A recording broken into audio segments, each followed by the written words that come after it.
प्रश्न क्रमांक 1. 2011च्या जनगणनेनुसार खालीलपैकी कोणत्या राज्यात शहरी भागातील लिंग गुणोत्तर सर्वाधिक आहे? उत्तर आहे पर्याय क्रमांक 2. त्रिपुरा.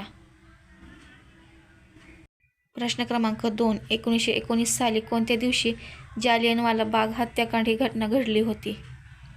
उत्तर आहे पर्याय क्रमांक 3. 13 एप्रिल. प्रश्न क्रमांक 3. सत्कृत्य या शब्दाचा विरुद्धार्थी शब्द सांगा. उत्तर आहे पर्याय क्रमांक 1. दुष्कृत्य. प्रश्न क्रमांक 4. झेलम नदी भारतातील कोणत्या केंद्रशासित प्रदेशातून वाहते? उत्तर आहे पर्याय क्रमांक 1. जम्मू आणि काश्मीर.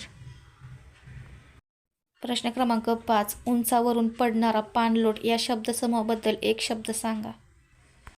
उत्तर आहे पर्याय क्रमांक 2. धबधबा. व्हिडिओ आवडल्यास व्हिडिओला लाईक, चॅनलला सबस्क्राईब करा.